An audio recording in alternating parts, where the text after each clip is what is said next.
Hey guys, if you do not have your board marker, an eraser, or paper and a pencil, go ahead and pause this video right now and grab your materials. So in today's mini lesson, we talked about multiplying 3 and 4-digit numbers times 1-digit numbers using the traditional method. So for our first problem, 136 times 5, feel free to follow along with your eyes and track with me as I solve this problem. So in the ones place times the ones place, remember, we're only viewing our numbers based off of their digits, not their values, like we did with partial products. So 5 times 6 equals 30. So just like when we're regrouping with addition, we put the ones place digit down below, and then we carry the tens place digit over to the tens place. So 5 times 6 equals 30, and this is how our answer is going to look as we are regrouping. So now we're moving on to the ones place times the tens place. So ones place times tens place is 5 times 3. 5 times 3 equals 15. But because we regrouped, now we have to add 15 plus 3.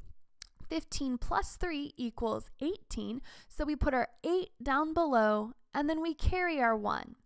Now we take the ones place times the hundreds place. So 5 times 1 equals 5 plus the 1 that is above. So 5 times 1 equals 5 plus 1 equals 6. So the answer to 136 times 5 equals 680.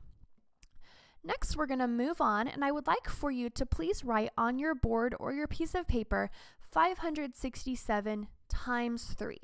Go ahead and pause this video right now and solve 567 times 3. All right, so now that you've solved 567 times 3, let's go ahead and track with me so that we can see if we have the correct answer.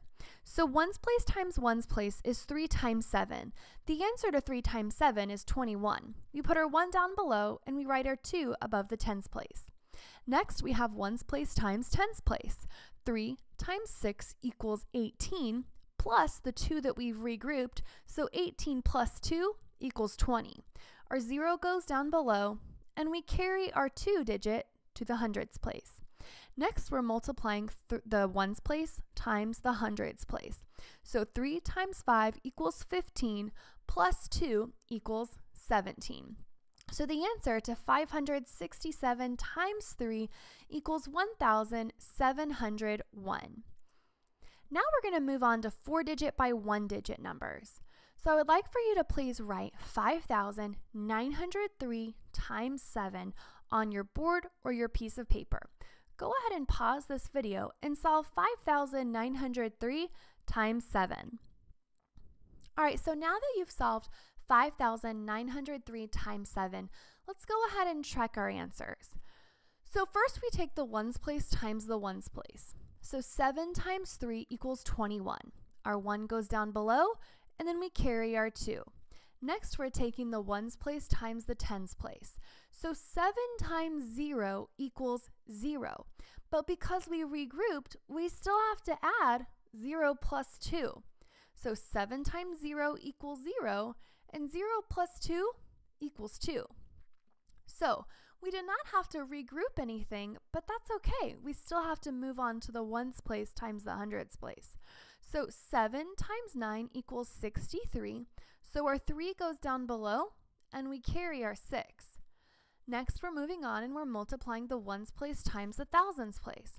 So 7 times 5 equals 35, plus the 6 that we've regrouped. So 7 times 5 equals 35, plus 6 equals 41. So the answer to 5,903 times 7 equals 41,321. So the bigger our digits are that we're multiplying, the larger our product is going to be. Remember, the product equals the answer to our multiplication problem. So now we're going to try another one. Please write on your board 1,973 times 6. Go ahead and pause this video and solve 1,973 times 6. All right, so now that you've solved 1,973 times 6, let's go ahead and check our answers. So ones place times ones place, 6 times 3 equals 18. We write our 8 down below, and we carry our 1. Next, we go to ones place times tens place. 6 times 7 equals 42. 42 plus 1 equals 43. Our 3 goes down below, and we carry our 1. Next, we're moving on to ones place times hundreds place. So 6 times 9 equals 54. 54 plus 4 equals 58. So our 8 goes down below, and we carry our 5. Now we're moving on to the ones place times the thousands place. So 6 times 1 equals 6, but we still have to add on what we've regrouped. So 6 times 1 equals 6, plus 5 equals 11. So the answer to 1,973 times 6 equals 11,838. If you've answered any of these questions incorrectly, go ahead and redo this video and see if you can get the correct answers this time. Before you turn in your exit ticket, make sure that you are double checking your answers before submitting. Good luck!